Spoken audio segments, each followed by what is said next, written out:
Welcome to the Monday market update. Hope you're having a fantastic first day of April, a post Easter start to your week. I hope it's going super well. Hope you had a really enjoyable weekend. Love that you are here with us today and chose to start your week and your morning off with us to get updated on what's going on in the market, what's going to be going on in the market, and how that affects the likes of you and I.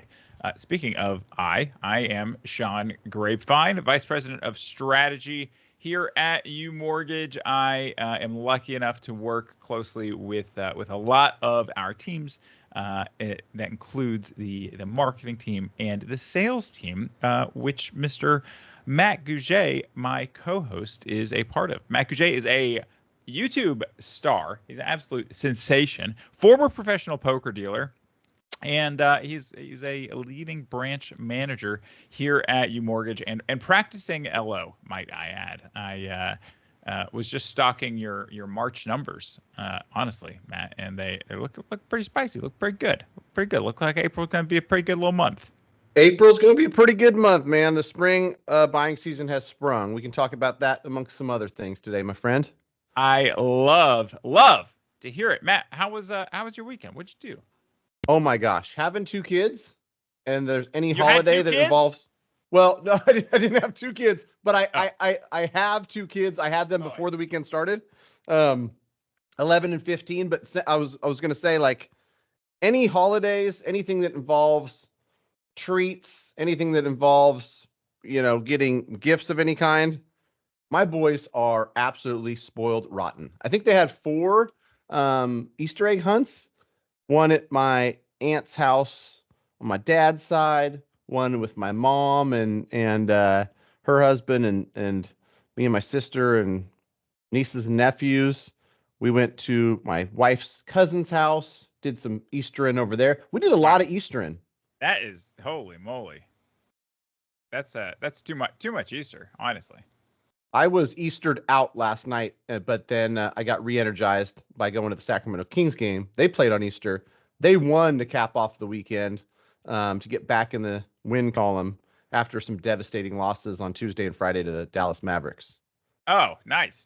The Atlanta Hawks have been dwelling in mediocrity for quite some time, but they, with our top 4 players hurt, beat the Celtics twice in 1 week last week. So, little bit of a moment of happiness amongst the doldrums of mediocrity, which luckily you and I, as part of being at UMortgage, don't ever have to worry about combating. My weekend, let's see, what did I do? Thanks for asking. We had Easter fun, had some brunch with my wife and my mom. That was really nice. Just a nice little get together with the 3 of us. Ran 10 miles on Saturday. Nice. All at once. Nice. That is awesome. How'd you feel? You feel good?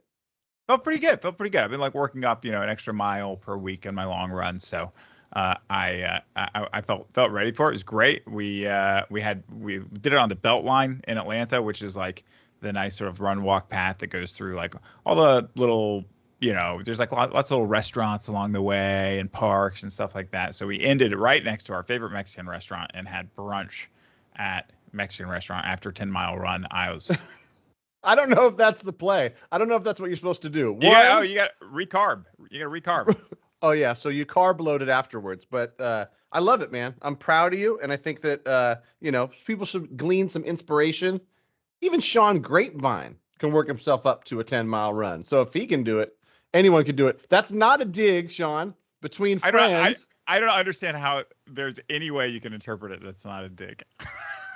I say the same thing about myself. If I can do it, you can do it. We're trying to inspire people, Sean. You can't be too sensitive here, bud. Yeah, that's true. It's true. You're right. I should go on pretending like I'm just like a normal guy, so people should be inspired. But they don't.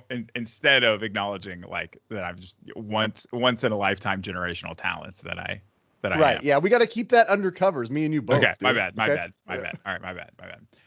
Well. Let's there we go. General chit chat and banter checked off the list. That was high on banter and chit chat. I think we really crushed the general chit chat and banter a part of the show there. We missed you last week. Jay Bunty, though, filled in really well. And last week's theme, as you know, was What the Fed, as we talked about the Fed's recent decision, or indecision, I guess, as it were. Thoughts on that before we move on to the numbers on the Fed sort of toeing the line and saying, maybe 3 rate reductions over the course of the rest of the year. Yeah, the interesting part was, as much as everyone always looks forward to the, Fed rate cut or not cut or what they do and then how they talk about it, I think this week is shaping up to be more action-packed than last week by a long shot.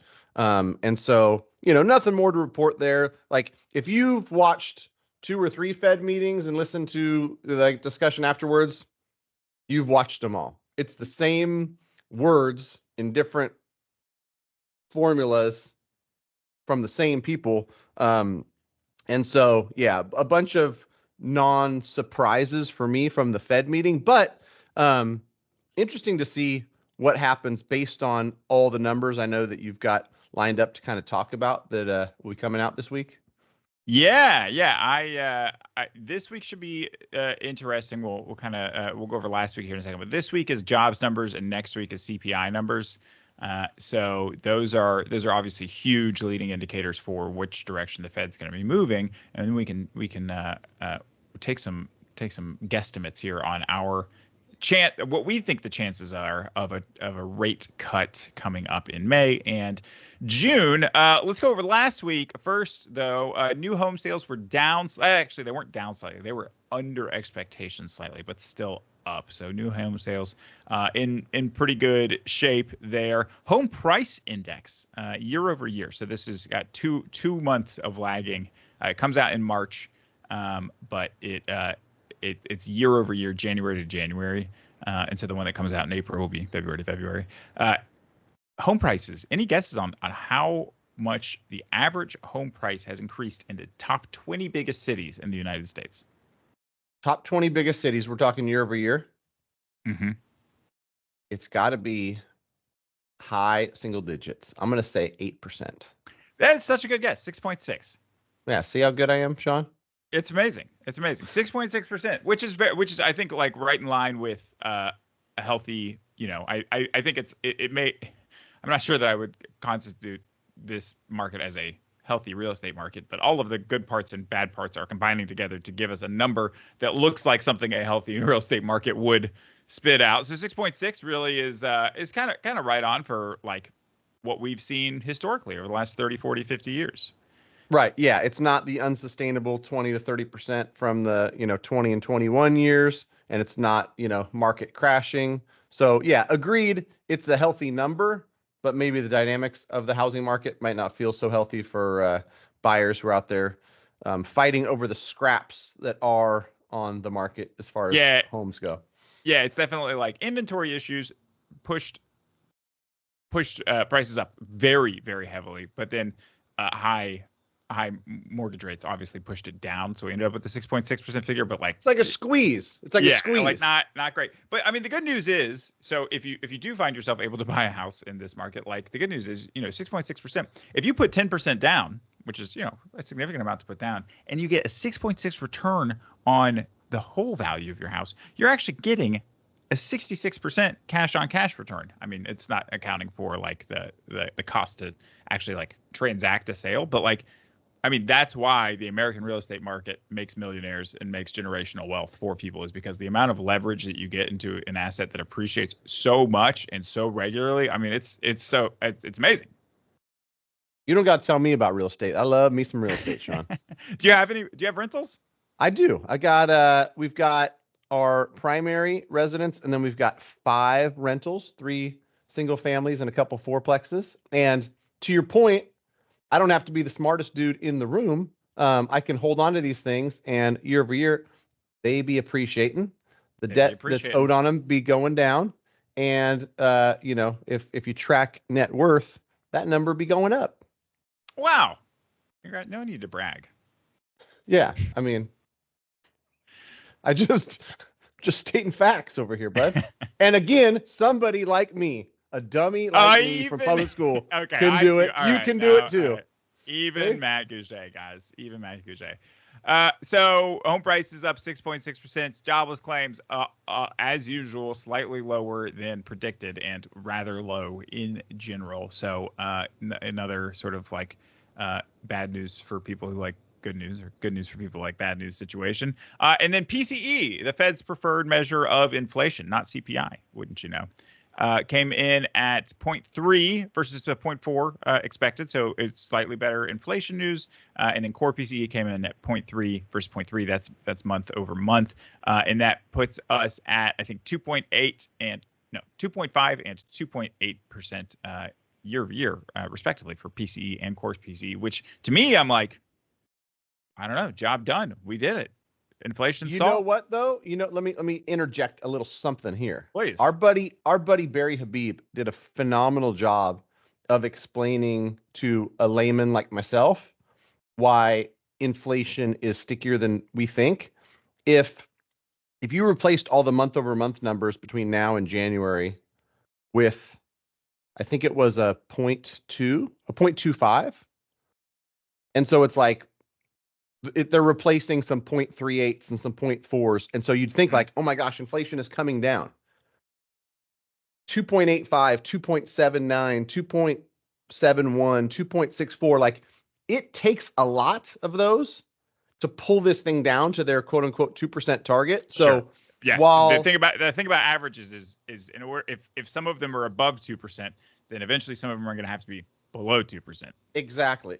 Yeah. And so it's stickier than we think. And I can't believe here I am defending my guy Jay Powell, but to a certain extent, like their slow movingness on doing anything with Fed rate cuts looks to me like it might be the right move, like letting this thing play out a little bit longer, the higher for longer type stuff. Maybe the guy knows what he's doing. Just maybe. I've always personally been a pretty big Jay Powell fan. I think they were slow to move to raise rates, which I benefited from. Obviously, you and I both did. But that I think hurt the American public. I think once they because they kept saying transitory. I think they were dead wrong, and they've admitted they were like. Turns out it wasn't transitory. But I think they've done a relatively good job with the ferocity of the rate raises and their unwillingness to cut them. It turns out this has all been kind of the right move. I'm a little surprised we didn't go even a little higher, maybe another 25 basis points. I'm glad we didn't, but I wouldn't have been surprised. So that brings us to the 30-year fixed as of Friday was at 6.731%. That was the average 30-year fixed conventional loan, inclusive of points and fees and all that stuff. So not a bad rate. The American public seems able to stomach that. And then when the 10-year was at 4.25% at market open today. Unfortunately, I don't know what's gotten into people, but it is at 4.32.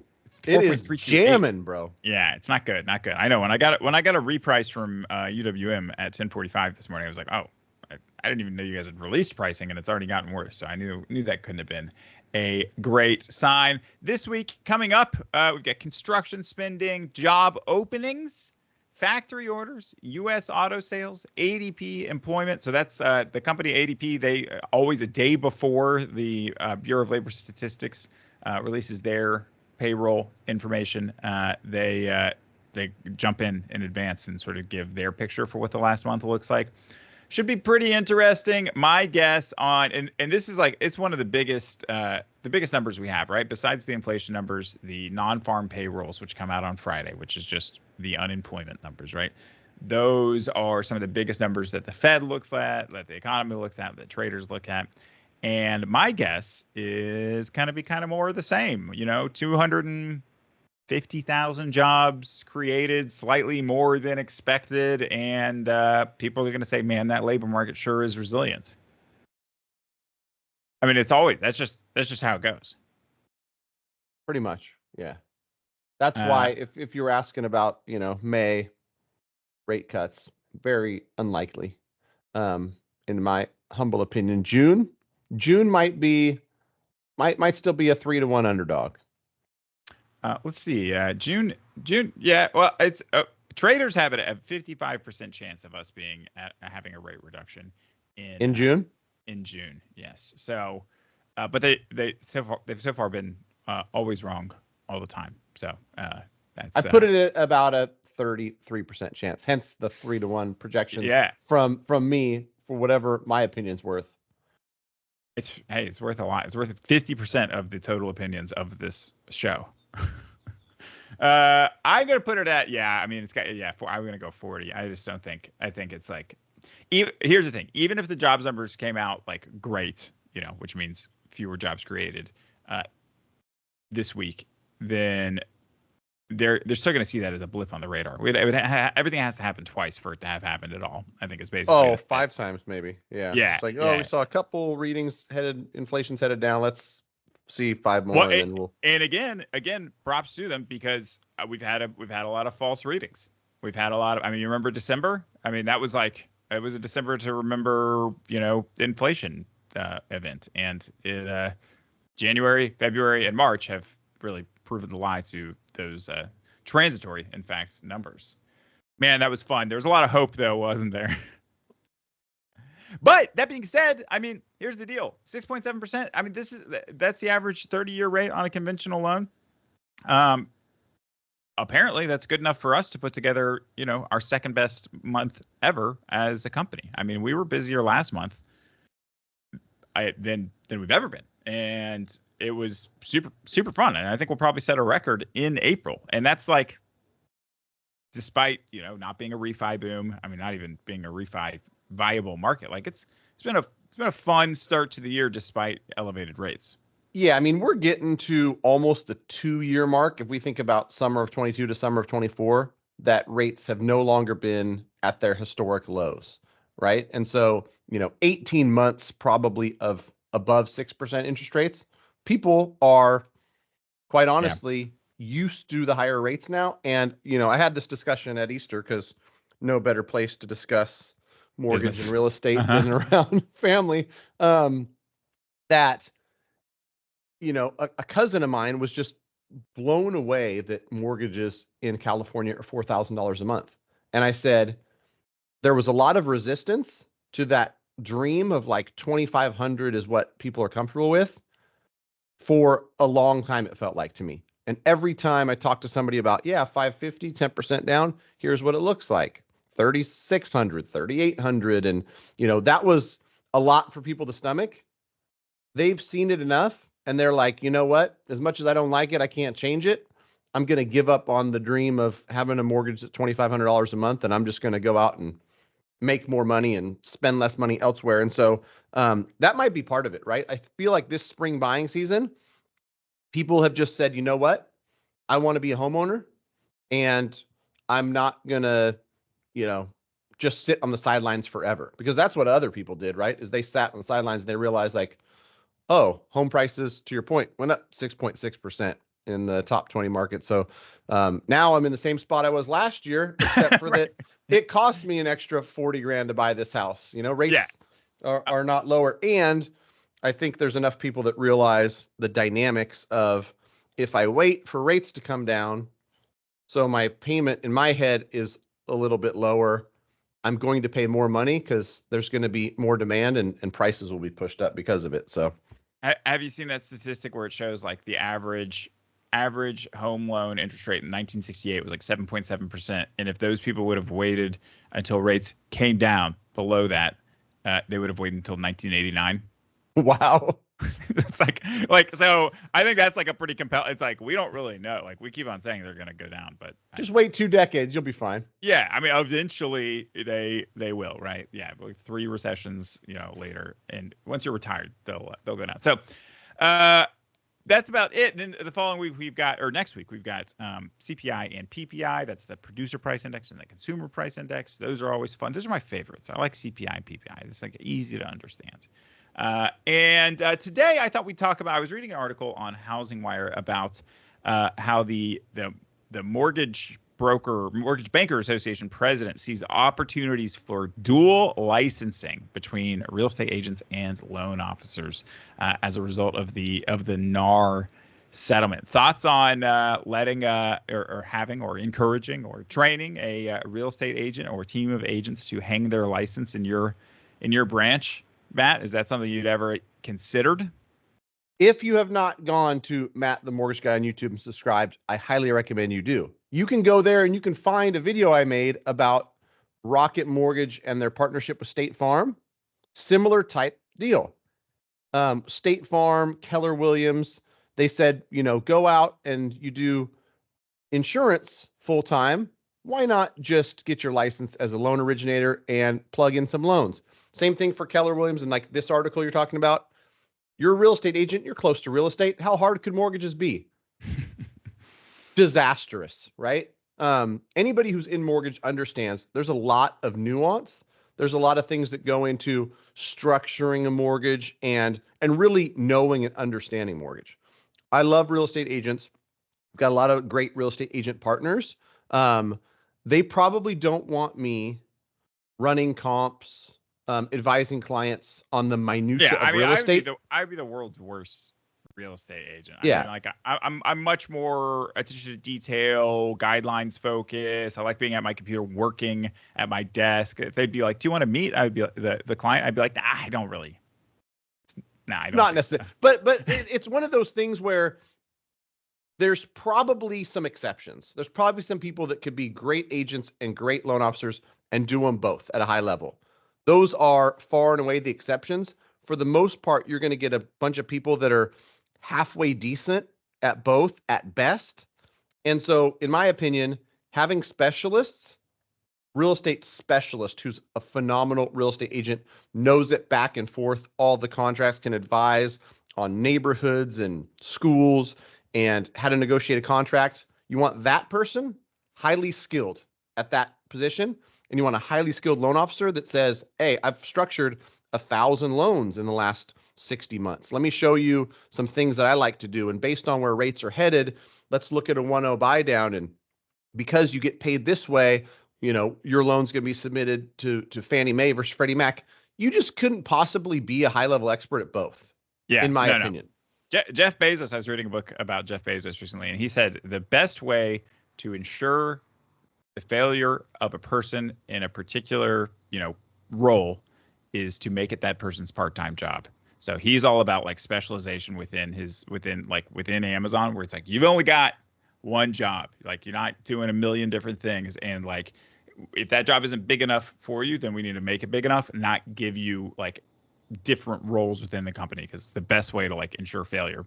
So I thought that was really a great quote, and I've seen it a million times. All the stuff that I give half my attention to gets, half the quality that it deserves.